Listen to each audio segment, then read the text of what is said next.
My girlfriend said, "This was just a loyalty test." I replied, "Then you just failed at love." She walked away thinking I was guilty, until her best friend confessed everything. Now she's begging for forgiveness, but I've already learned, you can't build trust by breaking it. I'm Ethan, 34, and I used to believe loyalty was simple. Tell the truth, keep your promises, don't play games. For almost 2 years, Lena and I lived by that. We weren't perfect, but we were steady. We had our Friday movie nights. One night around 11, my phone buzzed. It was Sophie, one of Lena's closest friends. Not a casual hey, or a meme. A line that made my eyes stop on the screen. If Lena wasn't in the picture, I'd totally give you a chance. Nothing else. No smiley face. I sat there for a minute, trying to make sense of it. It felt off. Out of character for her. I didn't send anything back for a while. When I finally did, I kept it plain. Asked about her job, asked how her parents were doing, mentioned a show we'd all talked about once. I wasn't cold, but I didn't touch the flirt. I assumed it was a bad joke, and that staying neutral would make it fade out. I didn't tell Lena that night. I figured bringing it up would turn something odd into something big. I told myself, if it happens again, I'll say something. It happened again. The next day, another message. Softer this time, but with the same edge. She asked if I was up late often. Said she liked that I listened. She sent a laughing emoji at nothing in particular. I kept my replies trimmed and plain. I thought, if I don't feed it, it will die out. Instead, the messages kept coming. Late-night check-ins. Little compliments. Comments about how we get each other. I did not flirt back. I asked about her work hours. I said goodnight early. I tried to steer everything back to normal life. I also didn't block her. I thought blocking would look extreme and start drama with Lena. I kept thinking it would end on its own. A few days later, Lena came over. She was quiet in a way that didn't feel tired, more like she was holding her breath. We ate takeout on the couch and watched a show we usually made fun of. She didn't laugh at the dumb parts. She barely looked at me. When I asked if she was okay, she nodded, then set down her drink like it was heavier than it was. "Ethan," she said, and there was something final in the way she used my name. "You failed." I stared at her. "What are you talking about?" Before she answered, my apartment door opened. Sophie stepped in like she had a key to the moment. She didn't sit down. She just stood by the arm of the couch and looked at Lena first, then at me. "I told you," Sophie said to her. He messaged back. He entertained it. For a second, I thought I'd misheard. Entertained it? I felt heat crawl up my neck. I looked at Lena. She was already shaking her head, like the verdict had been read. "This was a loyalty test," Lena said. Each word slow, careful. "I asked her to message you. You were supposed to shut it down the first time. Instead, you kept talking. Night after night." I reached for words that didn't sound defensive. "A test? You set this up?" I didn't flirt with her. I thought it was a weird joke. I kept it neutral and never crossed a line. Sophie lifted her phone. "We have the screenshots." She scrolled like she was presenting a case, not a conversation. My short replies looked steady to me, but I could see how they might look to someone who wanted to see something else. Lena's eyes were wet, but not from relief. "You should have told me right away," she said. "You should have said, 'Hey, Sophie texted something weird.'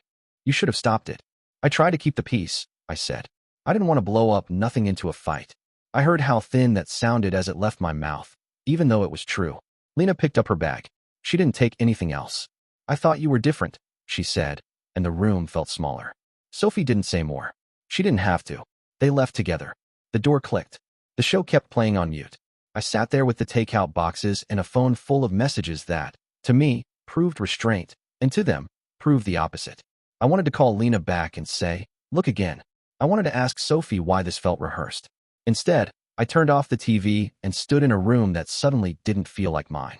The night they walked out, I didn't chase them. I sat there with my phone in my hand, scrolling through the messages again and again, trying to see what they saw. There wasn't a single flirty word from me. Nothing suggestive. No heart emojis. Just polite, simple replies. But to Lena, politeness looked like interest. Silence looked like guilt. I barely slept. Every time I closed my eyes, her voice echoed. "You failed." Failed what, though? A test I didn't even know I was taking? The next morning, I expected a text, a call, anything. Something to say she'd cooled off. But nothing came. The first day passed, then 3, then a week. My apartment stayed quiet, the kind of quiet that feels wrong, like it's waiting for a voice that won't come back. Every corner of the place had her touch, her mug in the cabinet, her hair tie on the nightstand, but not her. By the second week, I stopped checking my phone as much. Every time it buzzed, I got my hopes up, and every time, it wasn't her. I thought about sending a message, but what was I supposed to say? I didn't cheat. I just didn't block your friend fast enough. It sounded ridiculous. But in her mind, that was betrayal. 3 weeks later, a message finally appeared. Lena, can we talk? I stared at it for a minute. My heart jumped, but my head told me to be careful. I typed back a simple sure. She came over that evening. I opened the door, and the first thing I noticed was her eyes, red, tired, and unsure. She didn't step inside right away. When she finally did, she stopped in the middle of the room like she didn't belong there anymore. Ethan, she said softly, I didn't want it to end like this. I didn't say anything. I just waited. It was supposed to be a test, she went on, her voice cracking. Not a breakup. I thought you'd see through it. I thought you'd shut it down or tell me about it. I didn't think it would go this far. I exhaled slowly. You made me feel like a criminal, Lena. You and Sophie walked in here like detectives. You didn't even ask what really happened. Tears welled up. I was scared, she said. My ex, he cheated on me with someone close. I thought if I could just test you once, I'd know I was safe. So you tested me instead of trusting me, I said quietly. And when I didn't react the way you wanted, you decided I failed. She covered her face with her hands. I thought you'd push her away, tell her off. You didn't. You just talked to her. I didn't flirt, I reminded her. You saw the messages. I talked about work, family, and nothing personal. I didn't cross a single line. I know, she whispered. But you should have told me. Because you set me up, I said. You made a friend message me, then sat there waiting for me to fall into a trap. You wanted to see me slip, and when I didn't, you turned my silence into proof. Do you know how that feels? She lowered her hands, eyes full of regret. I didn't think. I just wanted to be sure. I shook my head. You don't build trust by testing it. Lena looked around the room. The same room she used to laugh in, where we'd made dinner together, where she once said she felt safe. Now it felt like a stranger's place to her. I'm sorry, she said, her voice trembling. I really am. I know you are, I replied. But sorry doesn't fix what it broke. We stood in silence. Just a quiet understanding that something had changed. She left after a few minutes, wiping her face as she walked to the door. When the door clicked shut again, I realized this wasn't about messages anymore. It was about faith, hers in me, and mine in what we had. And right now, neither existed.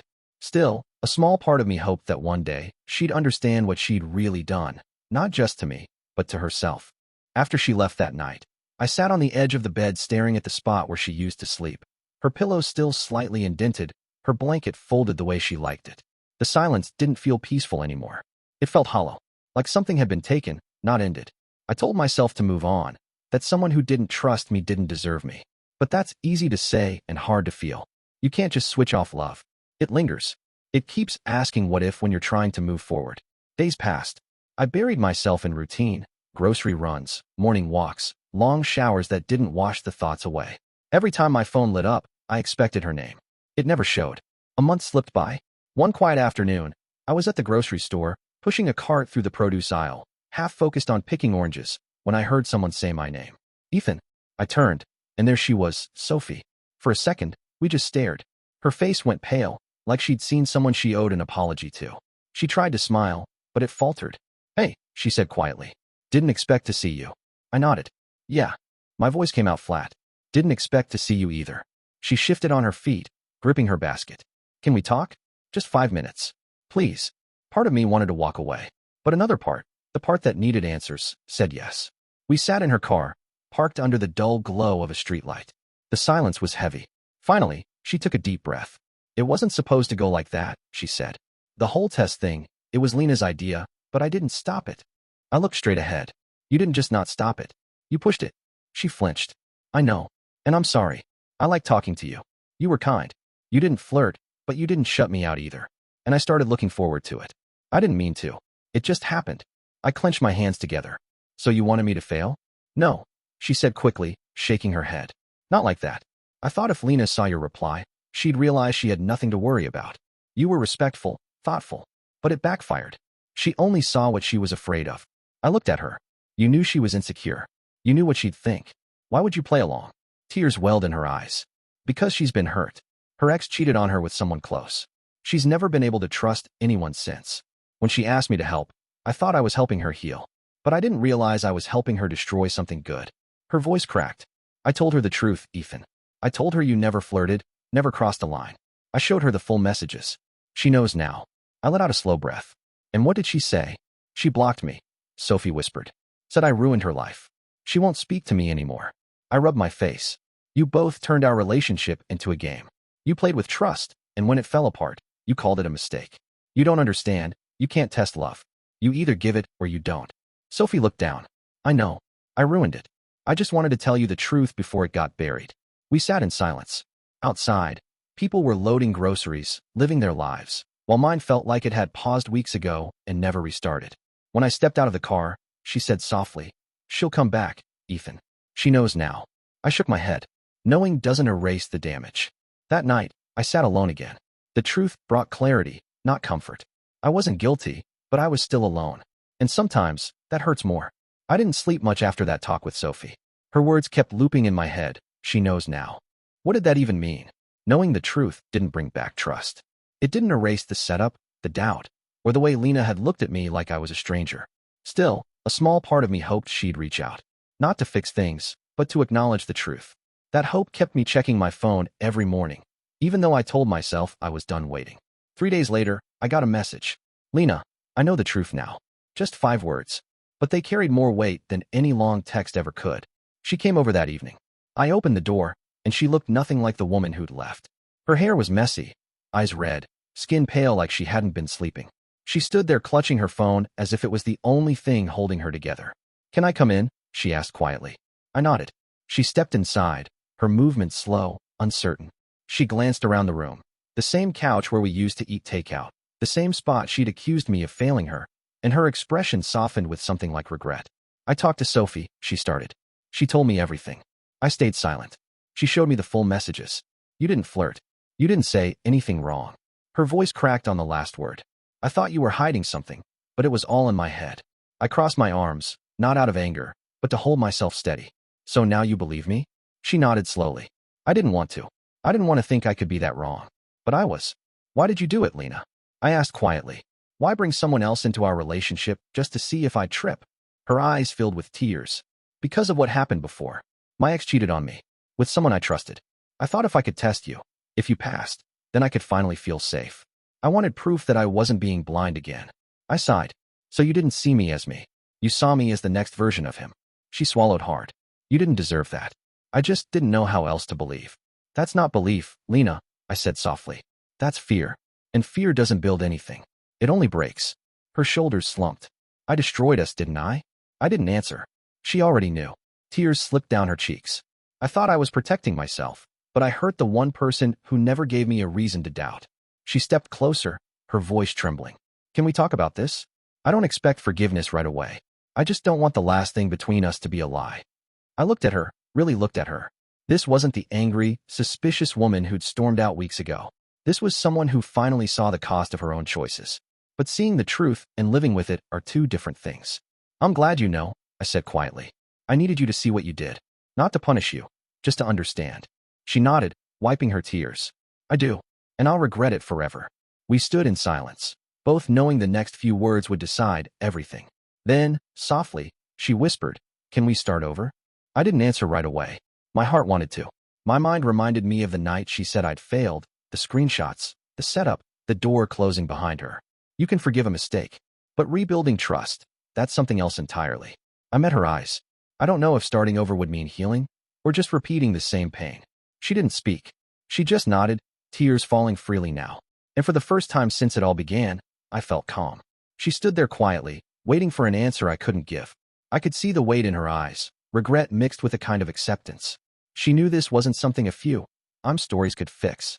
"I destroyed us, didn't I?" she said softly. "I thought testing you would protect me.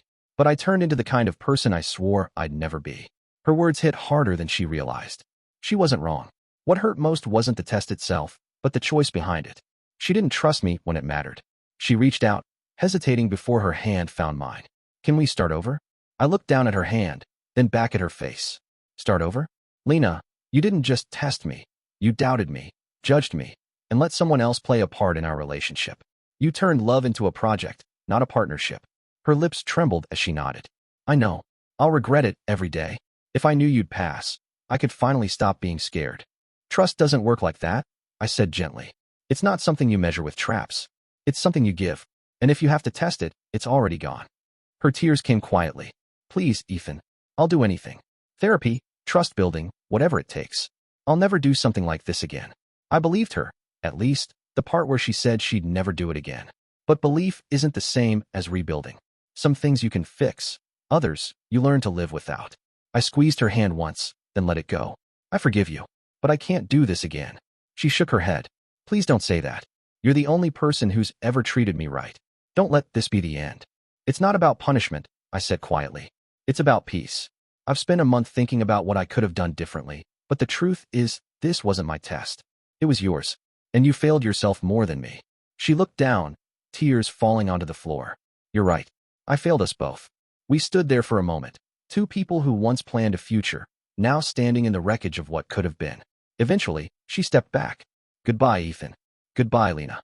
When the door closed, it didn't slam. It just clicked, soft, final, like the ending of a chapter we'd both outgrown. That night, I sat alone again. The apartment was quiet, but not heavy this time. There was sadness, yes, but also clarity. Sometimes closure isn't loud.